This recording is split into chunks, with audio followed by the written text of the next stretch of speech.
Halo semuanya, selamat datang lagi di podcast Berdebar.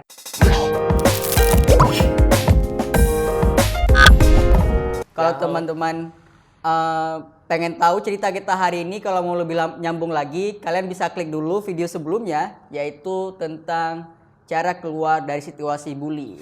Dan mungkin review aja sedikit ya, value apa yang aku dapat gitu kan. Kemarin tuh aku ada ngomongin tentang persistensi dan aku dapat basic ambisius aku tuh di MCN. Jadi karena kemarin udah dapat pencapaian ranking 1 kan kelas 3, jadi kayak merasa oh ternyata begini ya dan aku pengen lagi gitu. Nah, value itu yang aku bawa ke MAN. BTW teman-teman, kenapa kita bikin video ini? Tujuannya adalah bukan untuk pamerin gimana Rizky atau apa-apa, tapi pengen teman-teman yang berada di luar daerah mungkin, yang dulu punya backgroundnya pernah dibully, nggak bisa membaca, punya keyakinan ketika kalian merantau di sini, teman-teman yang merantau di sini, kalian itu bisa juga seperti Rizky. Karena semuanya itu potensinya sama. Rizky pun orang biasa, tapi dia mampu seperti itu, artinya kalian juga mampu. Nah, di MAN aku lanjutin feeling like Hunger Game. Kalau misalnya tahu film Hunger Game, mungkin filosofinya kayak kata-kata Hunger Game tuh aku ngerasa hungry gitu untuk dapatin achievement lainnya. Dan mungkin waktu itu apa yang sebelumnya itu aku masih kayak individual, kayak masih sendiri dan belum terlalu pintar untuk bersosialisasi. Jadi masih fokus ke achievement dan akademisi. Sampai akhirnya di MAN itu ketika aku kelas 2 itu ada pemilihan ketua OSIS dan karena waktu itu aku mungkin ada ikutan lomba beberapa kali itu di duta lingkungan, kemudian juga pidato dan sebagainya. Akhirnya teman-teman aku tuh naikin aku. Jadi dari MIPA unggul 1 itu aku dan kawan aku dari IPS unggul. Nah, karena ibaratnya branding kami sama-sama IPS IPA unggul, sama-sama berprestasi, akhirnya kadarullah kami menang gitu, tanpa ada pengalaman organisasi sebelumnya. Jadi itu pertama kali kamu ambil posisi organisasi ya? Iya, langsung betul. Jadi ketua? Ya, betul. Jadi aku belum pernah jadi anggota OSIM, atau anggota apapun aku belum pernah. Jadi tiba-tiba aku langsung jadi ketua. Nah, jadi kebayangkan pasti apa yang akan terjadi gitu. Aku sebelumnya mungkin pernah ngomong tentang the great leader come from a great follower gitu. Karena kalau jadi great follower kita paham gitu sebenarnya leader itu gimana nge-lead kita dan biasanya tuh kita adaptasikan ya, amati, tiru, modifikasi apa yang diajarkan oleh leader kita sebelumnya. Jadi ada role model, kita belajar. Nah, tapi di kondisi ini aku nggak punya role model. Kayak zona hitam semua kan jadinya kelihatan. Maka aku nggak tahu bahan sesederhana rapat. Jadi waktu itu aku kira rapat sebelum pelantikan itu adalah semua siswa. Jadi itu kita sekitar 260 siswa yang hadir di rapat itu dan itu di jam pelajaran. Bayangin aja jam pelajaran gimana piket-piket guru-guru di situ kan kalang kabut kan. Merasa kayak kok semua siswa keluar gitu. Jadi akhirnya itu pertama kali aku di gurunya masuk, guru piket. Itu kebetulan guru yang paling killer, yang sangat killer. Jangankan dia ngomong, dia diri aja kita udah takut duluan gitu kan. Tapi di situ dia langsung ambil mic aku lagi ngomong di sana gitu. Aku lagi ngomong di depan orang, tiba-tiba dia datang di belakang. Orang lain udah terdiam, aku nggak tahu kenapa yang lain pucat. Terus aku lihat ke belakang dan aku pun juga pucat pastinya kan. Dan aku langsung kayak silakan gitu kasih ke ibu itu dan ibu tuh akhirnya membubarkan seluruh forum dan waktu itu aku betul-betul gimana aku merasa malu kali karena belum lagi aku bangun kehormatan diri kan udah hancur duluan gitu. Jadi itu sih yang buat aku awalnya sampai 2 hari itu aku sampai kepikiran, sampai malu untuk keluar dari kelas. Karena malu dijumpa dengan orang-orang lain gitu. Sempat kepikiran pengen ngundurin diri juga waktu itu nggak? Enggak juga sih, itu baru pertama soalnya kan. Nah, cuman gara-gara itu aku mulai overthinking aku tuh adalah apa ya salah aku gitu dan apa yang harus aku lakukan. Jadi apa yang aku dapat adalah ternyata aku kurang bertanya. Aku langsung asumsikan tanpa bertanya kepada orang yang ada sebelumnya. Seharusnya kan sebenarnya role model itu ada. Tapi aku aja yang nggak notice. Betul. Jadi aku tanya ke senior sebelumnya dan mungkin banyak yang tidak setuju, banyak kontroversinya. Namun ya. Maksudnya apa kontroversi bagian? Kontroversi bagian orang pasti bertanya kenapa dia jadi ketua OSIM, sedangkan aku anggota gitu. Kan ada yang sedangkan aku anggota. Kan ada yang sebelumnya jadi pengurus nih. Pengurus tahun lalu. Ya kan mereka udah berkontribusi bagi OSIM itu. Tiba-tiba mereka nggak terpilih. Yang terpilih aku yang nggak pernah kontribusi. Nah pastinya akan ada kan yang kontroversi gitu ya. Tapi yang milih berdasarkan siswa ya? Pemilihan umum juga gitu ya? Ya, voting secara umum. Jadi akhirnya apa yang aku pelajari adalah aku belajar tentang trial error. Aku belajar tentang gagal, belajar, gagal, belajar, gagal, belajar. Mulai dari hubungan ke orang-orang yang awalnya aku hanya punya circle, bagaimana caranya aku bisa berteman dengan kawan-kawan aku, kan aku daerah ya. Terus aku sekolah aku bukan sekolah unggulan, kita sekolah yang lumayan daerah juga. Jadi bahasa-bahasa daerah. Dan karena orang tua aku, ayah bahasa Aceh, mama bahasa Jame. Jadi aku bahasa Indonesia. Karena kalau mereka berjumpa mereka ngomong bahasa Indonesia. Jadi akhirnya aku berusaha untuk bisa bahasa daerah, untuk bisa berkomunikasi dan berkawan dengan kawan-kawan aku yang bahasa daerah. Jadi waktu itu aku belajar bagaimana menjadi orang yang bisa beradaptasi dengan semua kawan-kawan. Karena ketua OSIM harus merangkul semuanya ya kan.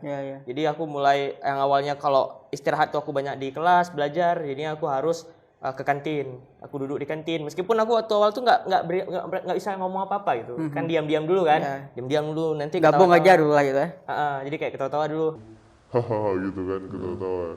Terus lama-lama baru kita nyambung dan akhirnya di situ aku belajar tentang menjadi seorang pemimpin. Paling penting itu Kak ketika kamu evaluasi diri kan. Iya betul, evaluasi Ketika diri. kamu evaluasi diri, apa kesalahan aku, ternyata aku kurang bertanya. Iya. Karena di situ banyak terjebak orang-orang nggak, menurut aku ya. Aku pun pernah kayak gitu. Misalkan kita gagal nih, kita depresi, jadi kita mikir aja, kita cuma mikir aja kesalahan kita, mengingat ngulang-ulang hingga makin dalam aja gitu. Terjebak ke situ ya. Dealing with failure atau reaksi kegagalan itu penting. Jadi terkadang ada yang ngereaksi kegagalan tuh kayak ternyata aku memang bego gitu. Aku emang nggak bisa. Ya, aku kan ada yang gitu. Udahlah nggak usah lagi gitu. Kayak bukan bakat aku nih. Bukan bakat aku ya. Terkadang kan gitu kan reaksi gagalnya. Padahal setiap orang itu gagal. Mau itu Steve Jobs, Jack Ma, siapapun orang yang sukses di dunia ini semuanya gagal. Tapi reaksi mereka terhadap kegagalan itu yang berbeda. Jadi ada yang menganggap ya aku belajar, aku gagal, aku belajar. Jadi memang pola pikir kan. Jadi bagaimana kita pola pikir terhadap kegagalan. Makanya mungkin aku bersyukur hari itu, aku nggak tahu kenapa, tapi aku emang nggak pernah baca buku atau apa, tapi aku berkembang, aku udah dipercaya, aku ingin belajar, aku pengen menjadi orang yang sesuai mereka inginkan seperti itu. Jadi mentality itu juga kayak di video sebelumnya, poin paling penting itu mentality. Ketika kau pengen sesuatu. Iya. Jadi ketika kau depresi pun karena kau punya mentality itu, kau siap untuk berevaluasi ya. Betul. Mungkin salah satunya lagi itu karena aku ngerasa itu tanggung jawab. Ya, karena kan bicara tentang kita tuh sebenarnya kita tuh hidup tuh tanggung jawab kan. Hidup tanggung jawab, ini tanggung jawab, ini segala macam tanggung jawab. Jadi bagaimana aku merasa ini tanggung jawab, aku nggak bisa lepasin. Karena kalau aku lepasin aku nggak bertanggung jawab dong gitu. Dan aku merasa kalau aku lepasin itu, kedepannya aku nggak akan berani ambil apapun. Di akhir ibaratkan kita bicara tentang ego ya. Karena ada orang yang punya sindrom ego di mana dia tuh harus lebih bisa dari siapapun yang lain. Ya, aku pernah juga sih kayak gitu. Pernah ya? Jadi ibaratkan aku nih, masa aku udah buat misalnya perdana perayaan Hari Guru misalnya. Atau acara ini, acara itu. Aku kedepannya aku nggak pengen lebih baik lagi misalnya. Ada ego ya, ada lightingnya nggak usah sebaik aku. Itu. Ya. Nah aku nemuin, karena aku ibaratkan kami ada formosis, jadi aku kenalan dengan ketua OSIM lainnya. Aku menemukan banyak orang yang punya sindrom itu. Ibaratkan aku harus yang terbaik, aku harus didengar. Aku ketua OSIM, kamu siapa gitu? Kamu nggak punya hak untuk ngomong terlalu banyak itu. Jadi aku nemuin banyak sekali ego-ego dari manusia-manusia, anak-anak bocil ini, ibaratnya kan masih belum matang sebenarnya. Masih ibaratnya masih rip lah ibaratnya kan.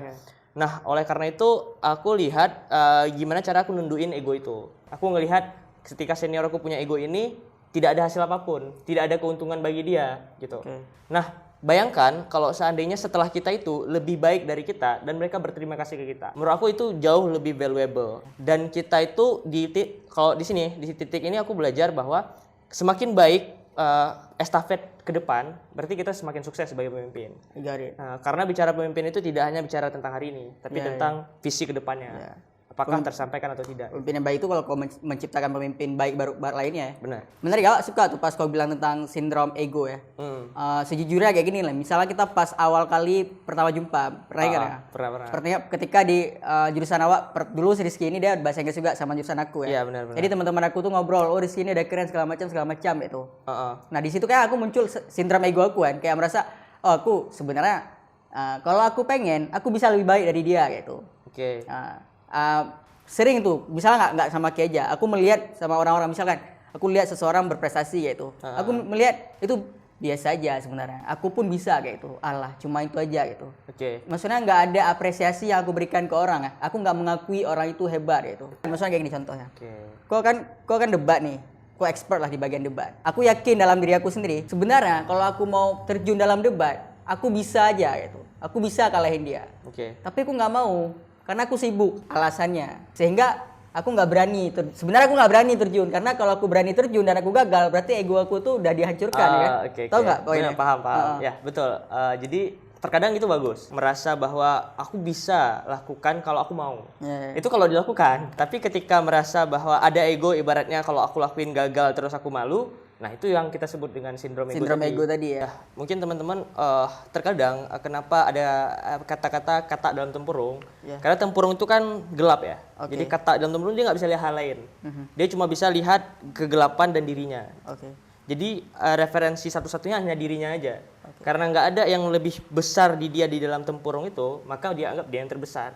Tapi gimana kalau tempurung itu kita buka? Iya. Dan dari situ kata itu bakal lihat ada ular, ada angsa, ada bebek, ada ayam yang jauh lebih besar dari dia. Dia pasti merasa dia bukan siapa-siapa kayak gitu. Maka dia nggak berani buka ya. Maka dia tetap berada di tempurung. Makanya dia ya. Karena dia pengen merasa besar ya. That's it. Makanya solusinya adalah buka tempurung. Ya. Buka tempurung dalam artian lihat dunia luar. Sebenarnya itu yang pengen dibilang. Jadi lihat orang-orang di sekitar, karena kalau merasa di daerah, mungkin waktu itu di sekolah belum nemu nih yang mungkin menurut aku jadi orang yang lebih besar misalnya, atau lebih yang membuat aku anggap dia role model. Berarti aku lihat yang luar, oh ternyata di sekolah ini ada nih role model aku, dia jauh lebih hebat dari aku, pasti aku bakal rendah diri gitu. Jadi itu sih mungkin ya. Maksudnya bukan rendah diri sih, artinya sadar dan pengen belajar lagi gitu. Ya, nggak minder lah maksudnya. Nggak minder lah, dalam artian kita nggak merasa cukup. Itu sih. Karena ketika merasa cukup itu kita merasa udah terbaik dan kita nggak akan pernah melampaui batas diri sendiri. Jadi ketika udah tahu, oh ternyata ada yang jauh lebih bisa, berarti batasanku bukan cuma ini.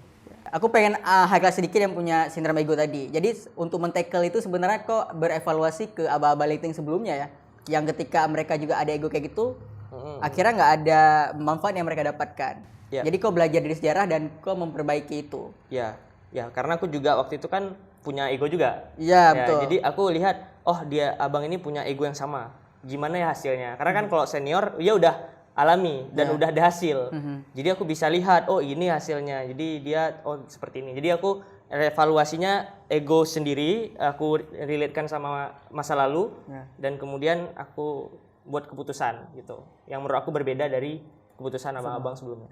Jadi kan aku bisa lihat polanya itu untuk sebenarnya kayak mana aku jadi orang yang rendah diri ya, maksud bukan rendah diri sih, rendah hati ya, mengakui kayak itu. Ketika kau gagal, kau mengakui kau gagal, kau evaluasi. Ketika kau ada ego, kau mengakui kau ada ego. Mungkin itu ya. Jadi setelahnya alhamdulillah waktu itu 2017 pertama kali aku terakhir kali dipercayakan lagi untuk ikut lomba duta. Aku ikut duta anak, kemudian juara kabupaten, sampai ke provinsi, aku diberangkatkan ke nasional.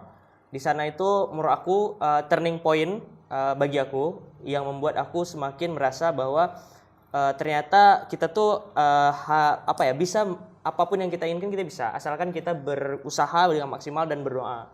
Jadi itu pertama kali aku naik pesawat, kemudian pertama kali aku ke luar daerah, dan pertama kali aku jumpa presiden. Itu pada tanggal 23 Juli 2017. Tahu nggak hari apa? 23 Juli itu. Hari apa, teman-teman? Kita ada kuis. Hari Anak Nasional. Oh, Hari Anak Nasional. Ya, jadi perayaan Hari Anak Nasional di situ pertama kali waktu itu Presiden Jokowi masih sepeda ya, masih ibaratnya. Oh ya, bertanya siapa yang bertanya? Viral sepeda tuh. Jadi waktu itu pas ikan itu di tempat kau ya? Iya, bukan ikan. Yang waktu itu yang ditanya ada anak-anak, yang ini mungkin viral juga ya, jadi parodi ya. Jadi ada anak-anak, dia pakai baju merah, ditanyain, kamu mau jadi apa? Terus dia jawab, jadi YouTuber. Nah, jadi kan jadi YouTuber tuh diubah kan jadi bahasa-bahasa lain, diparodi kan. Nah, di situ aku ada. Nah, jadi aku waktu itu orang yang juga angkat tangan tapi nggak dipilih. Jadi dia pilih orang Papua di samping. Dan itu sih mungkin pulang aku dari Riau, aku membangun forum anak. Jadi ketika aku membangun forum anak itu itu kelas 3, itu menuju perkuliahan. Jadi di situ orang tua aku bilang, nak kamu fokus UN aja, ujian nasional. Mama aku tuh guru kebetulan, guru di sekolah, guru fisika. Berarti akademis banget lah ya. Akademis banget, jadi orang tua tuh memang bilang fokus ujian nasional fisika. Nah tapi waktu itu aku agak bandel sedikit, jadi aku lakukan keduanya. Aku ujian fisika juga aku usahakan, di sisi lain aku ngurus terus legalitas, kemudian urusan ke Dinas Pemberdayaan Perempuan Anak untuk membangun forum anak. Formal. Nah, 2017 itu aku buat forum anak dan aku membuat 3 event dan alhamdulillah sekarang forum anak Sigupai yang namanya ya di Aceh Baradaya itu sudah mencapai lebih dari ratusan anggota. Jadi sudah lebih dari ratusan anak-anak itu berada di sana. Jadi ketika aku pulang ke sana, aku punya mereka gitu. I got it. Jadi kayak mereka welcoming Bang Rizky gitu dan aku kayak senang karena aku punya tempat di mana aku bisa sharing apa yang aku belajar di Banda Aceh atau yang di luar dari sini, aku punya tempat kembali untuk aku berbagi gitu. Jadi karena sebelum-sebelumnya tuh aku merasa banyak yang udah berangkat nasional juga, tapi nggak ada realisasi. Jadi sebelumnya ada mungkin beberapa tapi belum ada realisasi karena merasa masih ada hal yang diprioritaskan lain. Nah, tapi karena menurut aku selama 7 hari aku udah menikmati fasilitas, belajar dan sebagainya, aku rasa aku harus ada feedback yang aku berikan. Ada utang sebenarnya. Ada utang ya. With the great Power comes great responsibility. Bisa lah. ya bisa. kayak kau dapat fasilitas yang bagus, jadi kau punya tanggung jawab juga. Tanggung jawab besar untuk berbagi Berbagi lagi. ke orang itu. Untuk membangun. Sip. Kita lanjut ke ceritanya itu di fase kau bangun Sigupai dan juga UN. Apa cerita menarik di situ yang mau kau share di sini? Waktu itu urus legalitasnya, ibaratnya SK Bupati. Ya. Di situ aku hubungi teman-teman aku karena kan kita seleksi kabupaten dan ada juara 1, 2, 3 dan seterusnya.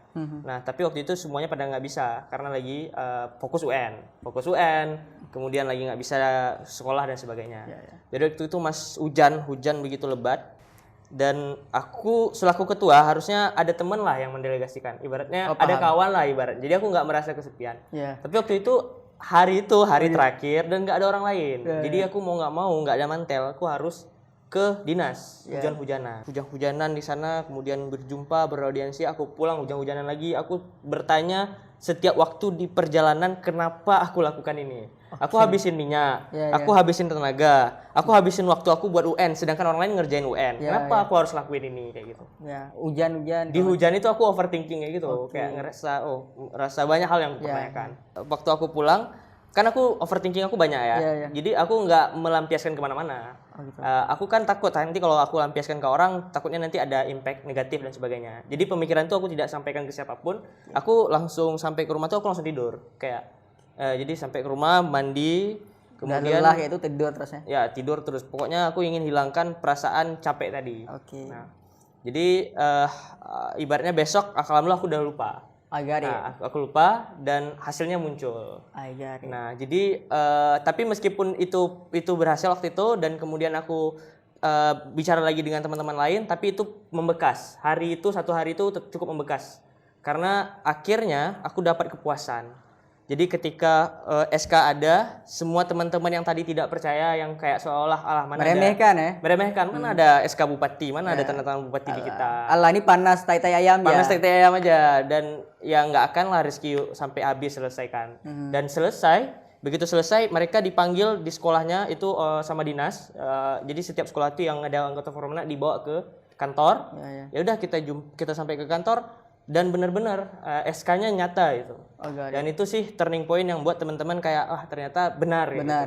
Dan akhirnya aku punya beberapa kawan-kawan yang menurut aku sangat jadi few minded people lah. Jadi orang yang udah lumayan terbuka dan percaya ke aku waktu itu. Sip. Akhirnya poinnya ada 2. Pertama, ketika kau capek ya kau istirahat ya. Karena overthinking kayak tadi. Yang kedua adalah mungkin pas di awal-awal kok nggak bisa kok ajak langsung orang nggak akan percaya sama kau. Mereka butuh bukti ya. Mereka butuh bukti. As the leader we can't tell it with word. We need to be role model juga gitu. Jadi itu sih sejauh ini mungkin kita juga kerjasama Furkan ya. Jadi kita belajar banyak tentang ternyata kata-kata aja nggak akan mempengaruhi orang. Yang paling mempengaruhi orang itu adalah diri kita, inspirasi yang kita lakukan dan aksi nyata yang kita berikan. Dan akhirnya selesai SK Bupati keluar, UN juga aku lulus. Alhamdulillah aku lulus dan dapat peringkat 3 besar di sekolah. Ya cerdas gak kan? Ya lumayan. Ya alhamdulillah ya meskipun aku nggak terlalu suka kemarin kita bahas, tapi aku kejar tadi kan ambis ya. Jadi aku ibaratnya kalau malam orang udah mulai istirahat jam berapa aku mengulangi itulah. Dan mungkin waktu itu kawan-kawan aku merasa aku suram karena orang ini nggak bisa ajak aku main game. Mungkin dulu sering main game, itu nggak ini lagi. Nah, tiba-tiba aku minggat dari permainan game. Biasa kami di warung kopi. Oke. Nah, warung kopi itu kami main apa game gitu kan. Random sih waktu itu. COD, The Clash of Clans ya waktu itu. Clash of Clan waktu itu dan sebagainya. Dan akhirnya sudah selesai, alhamdulillah senam PTN aku dapat undangan juga. Aku coba ke universitas luar di ITB, di IPB juga aku ikut jalur ketua OSIS dan alhamdulillah nggak ada yang lulus. Nggak lolos sih, senam PTN aku nggak lolos. Terus jalur ketua OSIS aku juga dapat hampir lolos di manajemen IPB. Terus aku nggak dikasih izin orang tua. Hampir lolos, sebenarnya udah Hampir lolos, cuma nggak dikasih ya izin. nggak dikasih izin orang tua, jadi akhirnya aku melepaskan kuliah Manajemen di manajemen IPB. IPB ya. Ya. Itu sih, jadi akhirnya aku kuliah lanjutan itu dari SBMPTN sama dari SPAN PTKIN. Itu jalur undangan dari Universitas Islam. Ya. Makanya aku kuliah waktu itu 2 kampus dan kita berjumpa waktu itu. Ya.